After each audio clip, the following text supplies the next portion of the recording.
ਇਹ ਬੱਚੀ ਦੇ ਨਾ ਹੱਥ ਜਿਹੜਾ ਦੇਖਿਓ, ਇਹ ਨਾ ਬੱਚੀ ਦੀ ਕੋਈ ਸ਼ੈ ਨਹੀਂ ਕੰਮ ਕਰਦੀ ਹੈਗੀ ਇਹ ਲਈ। ਤੇ ਇਹ ਵਿਚਾਰੇ ਨਾ ਆਪਣੇ ਘਰ ਦੇ ਵਿੱਚ ਬੜੀ ਮੁਸ਼ਕਲ ਦੇ ਨਾਲ ਮੇਰੀ ਭੈਣ ਗੁਜ਼ਾਰਾ ਕਰ ਰਹੀ ਆ।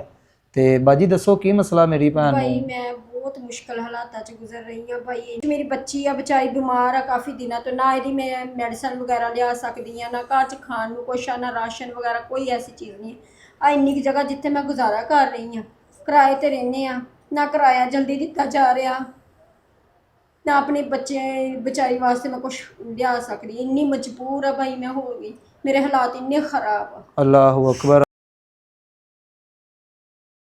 ਤੇ ਬਾਜੀ ਇਹ ਬਚਪਨ ਤੋਂ ਹੀ ਇਸ ਤਰ੍ਹਾਂ ਵਾ? ਹਾਂਜੀ ਭਾਈ ਬਚਪਨ ਤੋਂ ਇਦਾਂ ਹੀ।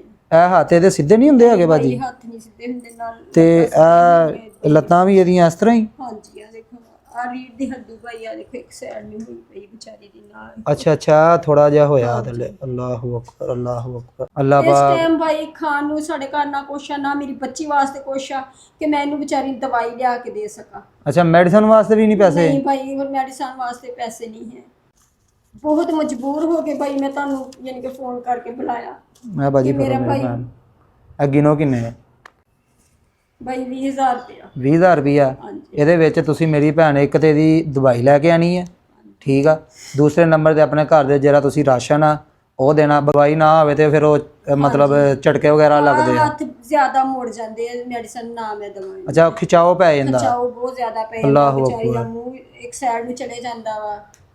ਤੇ ਬਕਾਇਆ ਯਾਰ ਇਸ ਤਰ੍ਹਾਂ ਦੀ ਜਿਹੜੀ ਕੋਈ ਵੀਡੀਓ ਹੁੰਦੀ ਆ ਨਾ, ਉਹਨੂੰ ਸ਼ੇਅਰ ਕਰ ਦਿਆ ਕਰੋ ਤਾਂ ਕਿ ਇਹ ਉਸ ਭੈਣ ਭਰਾ ਤੀਕਰ ਪਹੁੰਚ ਜਾਵੇ, ਜਿਹੜਾ ਕੱਲ ਨੂੰ ਕੋਈ ਨਾ ਅੱਲਾ ਤੋਂ ਬਾਅਦ ਕੋਈ ਇਹਨਾਂ ਦਾ ਸਹਾਰਾ ਬਣ ਜਾਵੇ। ਇਹ ਵਿਚਾਰੀ ਮੇਰੀ ਭੈਣ ਆ, ਆਪਣੇ ਘਰ ਦੇ ਵਿੱਚ ਇੰਨਾ ਇਸ ਟਾਈਮ ਤੰਗ ਆ ਕਿ ਖਾਣ ਪੀਣ ਤੋਂ ਵੀ ਮੈਂ ਇਹਨਾਂ ਦੇ ਨਾ ਘਰ ਦੇ ਬਰਤਨ ਦੇਖੇ ਆ, ਯਕੀਨ ਜਾਣੋ ਕਿ ਕੋਈ ਚੀਜ਼ ਨਹੀਂ ਹੈਗੀ। ਇਹ ਬੱਚੀ ਆ ਤੰਗੀ ਦੇ ਵਿੱਚ ਆਂਦਾ ਵਾ, ਤੇ ਕੋਈ ਮਾਂ ਵੀ ਜਿਹੜੀ ਆ ਨਾ ਆਪਣੇ ਬੱਚੇ ਨੂੰ ਕਿਸੇ ਦੀ ਤੰਗੀ 'ਚ ਨਹੀਂ ਦੇ ਸਕਦੀ। ਤੇ ਇਸ ਵੀਡੀਓ ਨੂੰ ਜ਼ਿਆਦਾ ਤੋਂ ਜ਼ਿਆਦਾ ਸ਼ੇਅਰ ਕਰ ਦਿਓ। ਜਜ਼ਾਕੱਲਾ ਖੈਰ। ਅੱਲਾ ਹਾਫਿਜ਼।